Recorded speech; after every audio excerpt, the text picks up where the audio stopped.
What's up guys, it's GT and welcome back to another Minecraft video. Today I'm gonna be showing you everything that comes new in the 1.8 update coming out on 2nd of September. And you already see one thing right there. But yeah, I'm gonna start off with the three new types of rock, which are granite, diorite, and andesite.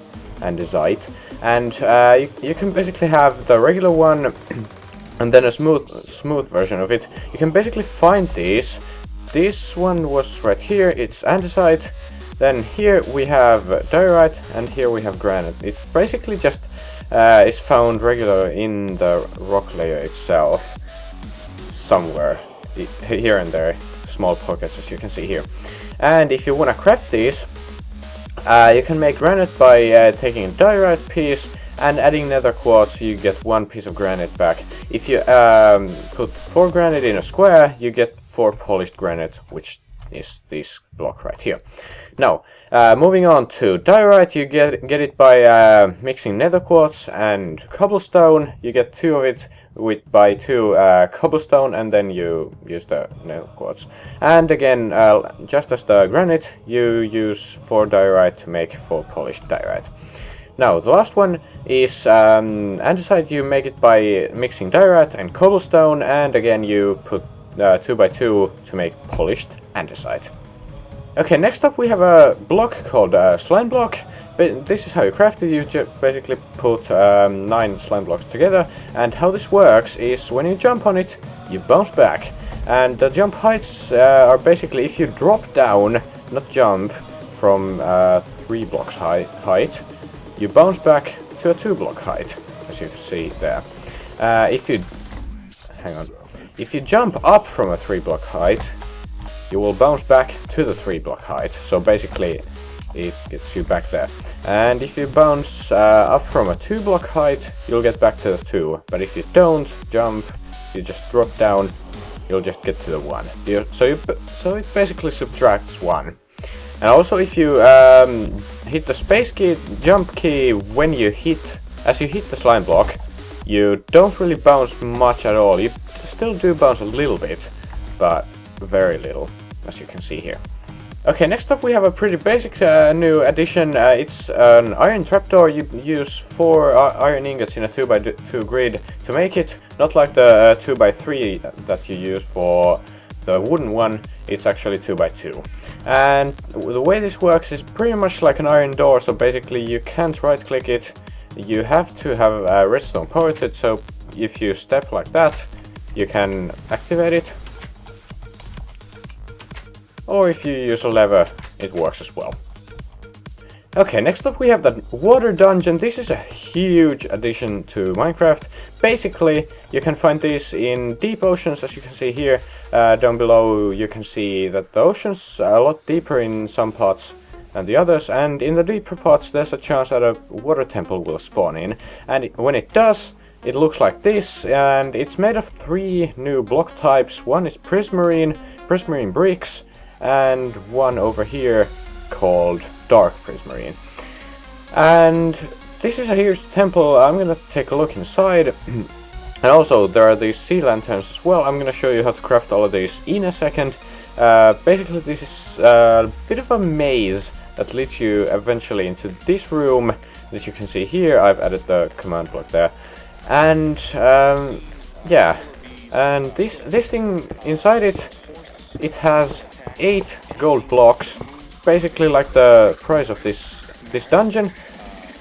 And if you look hard enough on the ceiling, you can sometimes find these sponges. These are wet sponges. I'm gonna show you a dry sponge and how it works. It's pretty cool that they actually implemented this back to Minecraft. It used to be a block in Minecraft but never used, but now it is used, and I really like this change.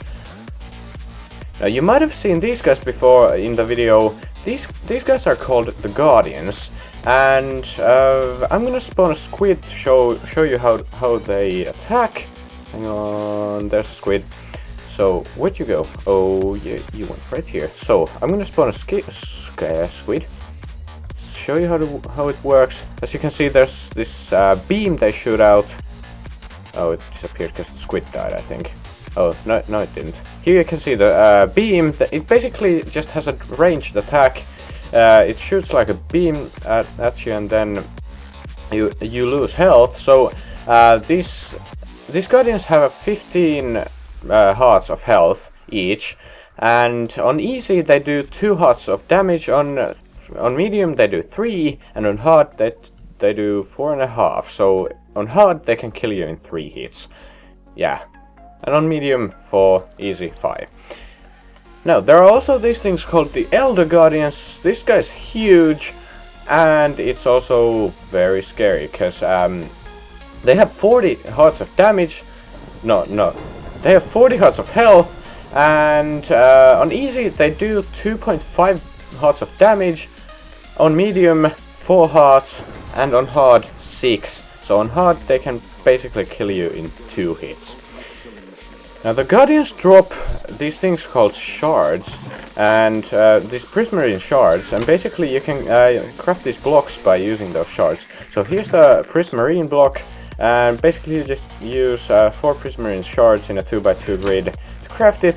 And then we have the prismarine brick, which you basically use a 3x3 grid full of prismarine shards to make it.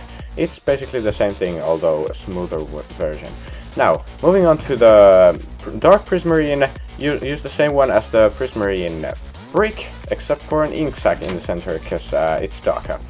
Now, here we have the sponge, and this is what I wanted to show you a little bit a while ago. So basically, if you put a sponge in water, as you can see, it gets rid of water. It of course fills up really quickly because it's in an ocean, but it gets rid of the water. As you can see, now we have a wet sponge. Now that it's sucked up all the water, it's come back, but whatever. So we have a wet sponge. You throw it in a furnace, it smelts, and it's gonna become a dry furnace again. Not dry furnace, dry sponge. So as you can see, as it's done smelting, it's a sponge again, and it's ready to be used for sucking up water. Now, if you looked carefully earlier at this prismarine block, it wasn't this color, it was a little bit more lighter green and stuff. So this prismarine block actually, you might even see it now, it changes color. Yeah, you can definitely see it now. It's no longer red and stuff, it's all green and white now. So it changes color, it's really cool. Next up we have the sea lantern, and basically these prismarine crystals are also dropped from the mobs, the guardians and elder guardians in this temple, and you can use these in this pattern to make a sea lantern. And this is basically like a glowstone block. So let me go down here under the sea and drink a bucket of milk so I get rid of my night vision effect. Here we go, and then put a sea lantern. As you can see, it lights up the place.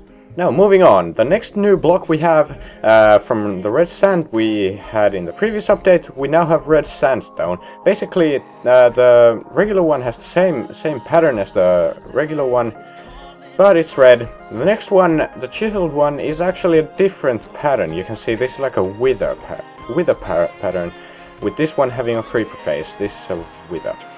And the last one, it's basically the same as the regular one. Now moving on to probably one of the biggest changes I think in this update, or actually, or at least one of the coolest changes I think, in my opinion. So basically banners. You can create your own banners, create all your favorite patterns in them, make flags of countries. So I'm gonna show you all these flags. If any of you can name all these countries in the comments below, you get 10 points and a parrot badge. Now, I'm gonna show you a little bit on how to craft these things. First of all, this is the banner, how to craft it. Basically, you use 6 wool of a certain color and then a stick below it. Makes a banner of that color. Now, if you have a banner, you can paint lines to it. So if you do this, you basically get a line in the center. If you do this, it paints the whole top half. If you put it vertically, it makes a vertical line. If you put it diagonally, it makes a diagonal line. Same thing goes other way. You basically can you can actually do that even. So it makes a cross. So yeah, it's pretty fun to experiment with these things. Here are some a little bit more unusual ones that you might not guess right away. So making like a half of the banner, the top left half, you can actually move this around, make different corners of it to be faced. So basically the location of the banner doesn't matter. It's just the location of the dice, and it just changes the corner that it's pointing to. Now the next one is just one half of the banner. Again, it doesn't matter where this banner is, as long as it is in the crafting grid. So you can put like a half. And also you can do that, as I showed you earlier, you can do this as well, and it goes to the top half and the bottom half as well. Now, moving on, making like a corner that I used here in this flag, you can basically just put it in one corner. Again, the banner itself, the location of it doesn't matter, it just has to have a free spot in the crafting grid, and it paints that corner. Now, making like an arrow, you basically make like an arrow with the dice, 3 dice in an arrow shape, starting from the top or the bottom, making like that. Now, making 3 small spikes, you do the same, except you start in the middle. So this one puts it up, from up to down, and this one makes it from down to up. Now, making like a ball in the center, you basically just put the die in the center.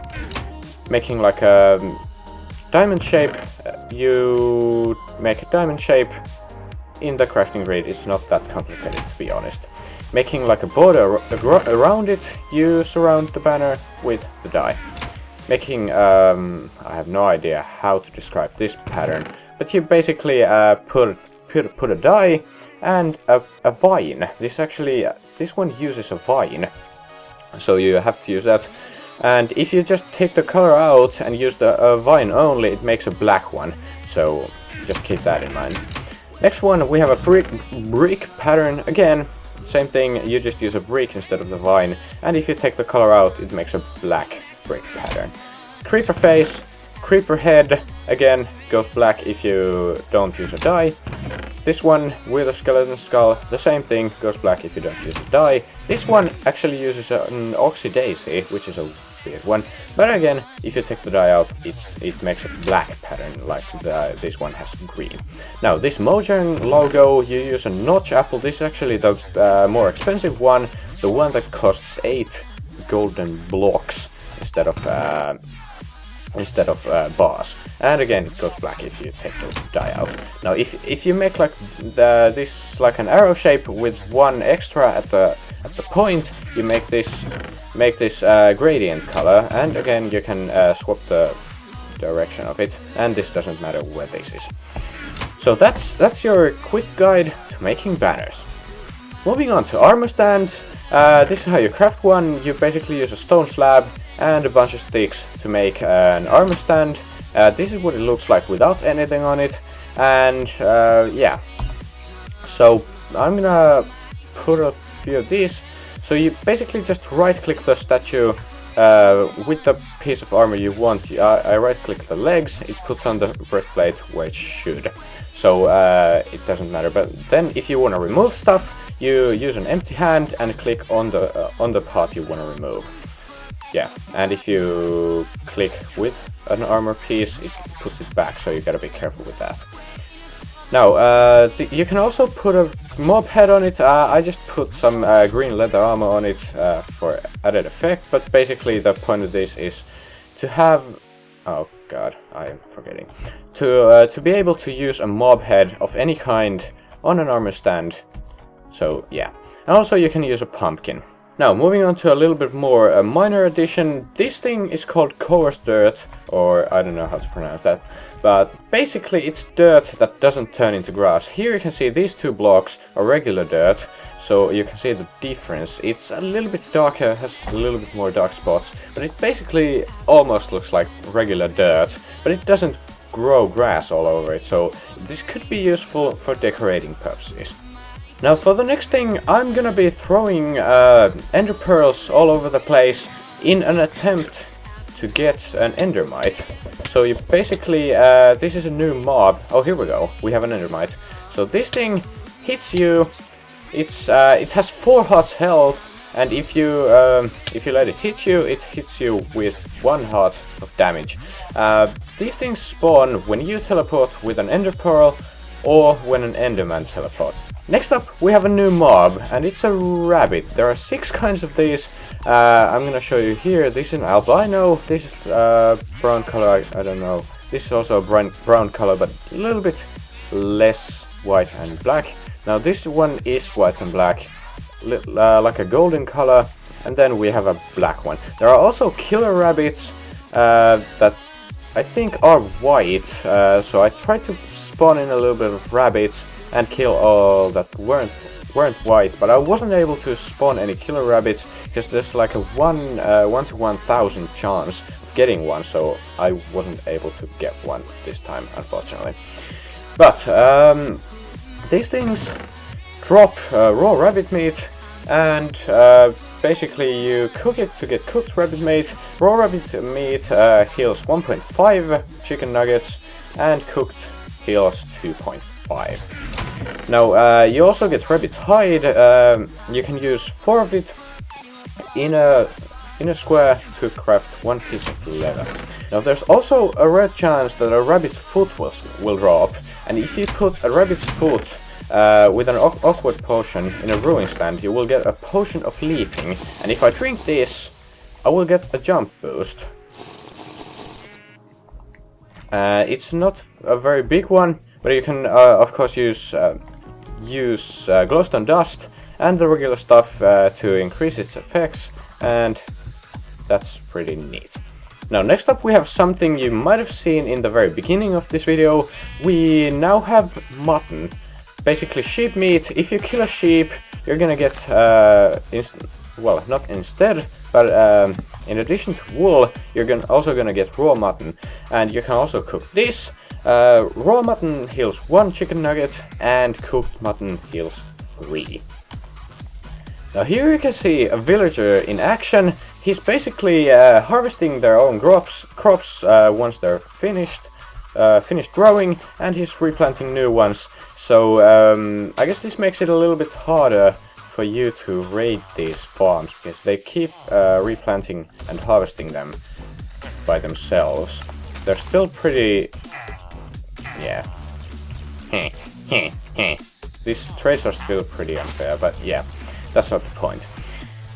Next up, you can actually now craft mossy cobblestone and all the types of stone bricks. So basically you take a piece of cobblestone, and add a vine to it in a crafting table, and you get a mossy cobblestone. And if you take a regular stone brick, use a vine, you get mossy stone bricks. And if you take 2 stone brick slabs, put them on top of each other in a crafting table, you get chiseled stone bricks. And if you cook a stone brick in a furnace, you get the cracked stone bricks. Now moving on, we have the regular oak door and the oak fence, as you've probably gotten used to in Minecraft. But now you have the doors and fences of all wood types. This is how the spruce door looks like, and the spruce fence, birch for the both of them, jungle as well. I like the look at this one actually. Then we have the acacia and the dark oak. Now this is something that a lot of minigames I think could benefit from, and even custom maps might do. And this is spectator mode. Basically this is game mode 3, as you know, the /game mode 1 is creative, 0 is survival, 2 is hardcore I think, and 3 is now spectator. And basically you can just fly around, and you have no clip. You can see all the caves, you can just go under stuff, and if you see a mob, you see this little crosshair, you can't see it otherwise, but if you see a mob, hover over the hitbox I think, and right click them, left click them, you can actually spectate from their point of view. So if this guy would turn in a second, that would be great. Yeah, there we go. So basically, you can just see everything the guy sees. You can also use this for players, but also for any mob. I don't know if any entity actually, because a furnace is an entity and stuff. So maybe you could watch from the perspective of a furnace. I don't think that's possible. But that's still the spectator mode. Now a minor update. We have one more achievement. This is basically building the notch apple that I showed you earlier. This achievement is called Overpowered, and it's found right here from next to getting an upgrade. You see Overpowered right here. It's right there, and it's just building this notch apple. Now another feature that's really useful for map makers and minigames is the new world border command. This is basically how to set it. You set the world border, set how big the radius is, I think, and then how long it takes to get there. And this is world border center. You basically put the X and Z coordinates of the center of the world border. So if I hit this button, it takes a while. It should center it right. Yeah, there we go. It just glitched out a little bit, but that basically made a world border there, and I can't go outside it, even in creative mode anymore. I can still use that /TP command to get myself outside of the world border, but I can't just fly outside of it. Now here we have a world border add command. This adds 5 blocks in 3 seconds. I'm gonna hit that, it turns green, and it takes 3 seconds to add 5 blocks to it. Now if I add a minus in front of the 5, it's gonna shrink it the same 5 blocks that it took the first time. Now I use this command to clear it. So if you just want to get rid of it, you use 60 million as the world border size. So now the world border is 60 million blocks each direction. So, and it takes, as I put here the 0, it takes 0 seconds to get there. Now earlier you might have seen that I have more than 21,000 levels of XP. I just got a little bit crazy with the XP command, but the purpose of having so many levels is showing you how the new enchanting works. So basically you put the stuff you want to enchant into the thing, and then it has this screen right here, and as you can probably guess from the shape, you need lapis for it. So if you take one piece of lapis, you can get the top row here, as it says 1 and then the enchantment orb looking thing. If you put another one, you get the level 2, and if you put another one, you get the level 3. And also, if you hover over this, you can see it has like a little guessing thing. It's guessing what it might be, the enchantment. It might not be the one, but it could be close. So I actually got the one this time. Who wants Bane of Arthropods? I don't know. But I'm gonna enchant a few ones of these. Knockback 2. And let's see. Sharpness 3. It did give me a sharpness 2. I don't know how good of a chance it is to get this. Sharpness 4. Oh, I actually got a knockback 2 as well. So it might give you even more than the one it says. You basically just need lapis for it. Unbreaking 3 and sharpness 3. That's awesome. Now just a very minor side note, you can put a button on the floor and on the ceiling, and if you have redstone above it, it's gonna light up the redstone, or if you have redstone down here below on this level, it's gonna light up.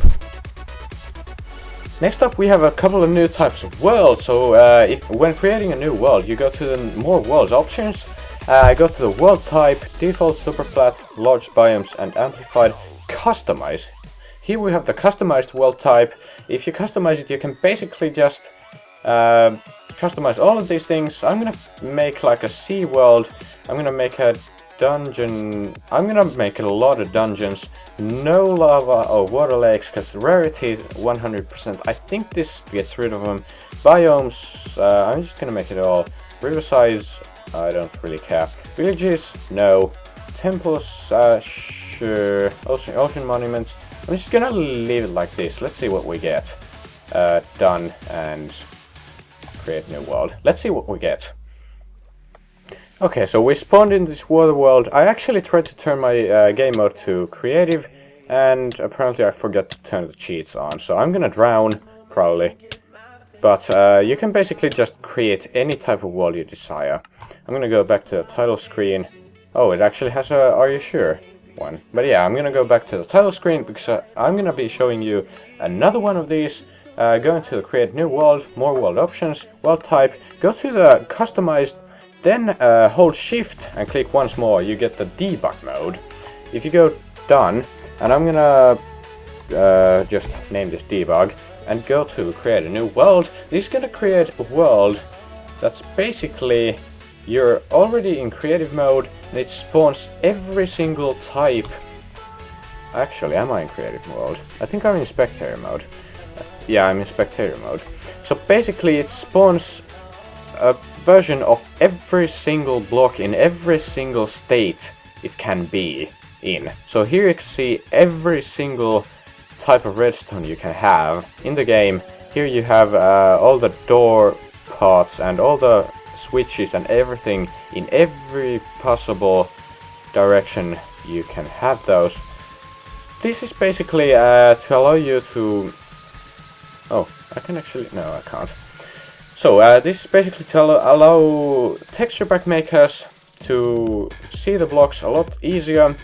This is really useful, especially for me when I'm gonna have to update the Terraria texture pack for 1.8. It might take a while just pointing this out, because I am doing my A-levels. I really have no extra time. So even this was a miracle that I was able to record this. But yeah, here we have the debug world type. Next up, we're gonna have a bunch of commands that I know nothing of, but I'm still gonna put them on the screen right now in the post-production editing process. You can see all the commands here on the screen, and I'm just gonna tell you to go to Minecraft Wiki if you wanna know more about them. They're not really for the regular guy just playing Minecraft. They're more for the map makers, especially, and server owners, I guess. Now, next thing, we have 5 new statistics. So if you go to the statistics menu, we have distance crouched up here. Also, we have distance sprinted. We have since last death, which is minutes, I think. Then we have talk to villagers down here at the bottom, and traded with villagers as well. Now, as you've probably seen already, I'm actually gonna quit this world because I can't see myself. I'm gonna go back to the pre-release world. As you probably saw already, a little bit earlier, this hand, this is actually not my skin. This is somebody else's skin. I'm gonna take off my helmet. But as you can see here, this skin in the arms, you can see it's not straight anymore. You can actually have 2 layered skins, not only on your head, but also your shirt, your arms, your legs, everything. And you can even customize it. I'm gonna actually go to this, options, and skin customization, cape off, jacket off, sleeve, right sleeve off, left sleeve off, pant legs, and hat off, and I look like this. Yeah. So basically you can just disable or enable anything. I just have 1 pant leg now, which looks ridiculous. I'm gonna put the right sleeve as well, so it looks even more ridiculous. So this is a really cool way to customize your character more, especially when making skins. Next thing, I'm gonna just show you a picture of this. This is a new default player skin. Basically, if you don't have any skin installed on your Minecraft character, it's gonna randomize between Steve and this new character called Alex. She's a female character to kind of bring balance to Steve being the male character. And basically it's the same height, everything's same, except for Alex has smaller arms. Now if I look into the options, you can see here in the difficulty, I can just change the difficulty as I wish, like previously, but as you can see, here's a lock picture right here, so you can actually lock the world difficulty to whatever you want. So it asks, are you sure you want to lock the difficulty of this world? It will always be normal and you'll never be able to change that again. So you can lock it. These difficulty levels are actually saved by world now, so if you have right here options, you can't actually change the difficulty here anymore. In this menu, so they're saved by world, not by client, so not every world has the same difficulty level. Now another minor change in the video settings, you can have the render distance all the way up to 32 chunks, which equals 512 blocks. So that's a ridiculous render distance. I don't know if the game can even render chunks that far, but I like to keep it at 12 because it runs nice and smooth there, and I don't really need any more. Now one more thing, when you press F3, this screen has changed a little. I don't know if in the previous updates there were already in the left bottom corner of the texts, there were the XYZ like that, and also the biome you're in and the way you're facing west, south, towards positive X and stuff. But they are there, and also on the right side you can see the Java version I'm using, also the memory I'm using right now, the percentage of memory as well, and also the graphics card I have, which is a GeForce the GTX 770, which is actually it's a beast. Okay, one more minor change, there are actually no longer any type of block IDs in the game. So there used to be like stone was block ID 1, air was 0 and stuff. They do not exist anymore. Instead, you can when you want to fill up something with a command, you don't use fill with 1, which would be stone. You just type Minecraft, all lowercase, a colon, and then stone, without any spaces. So it's longer to type, but it's a lot more simple. You don't have to remember all the block ID numbers. Now the last thing, this server selection screen, you can change the order of these, and you can just click that to connect to a server.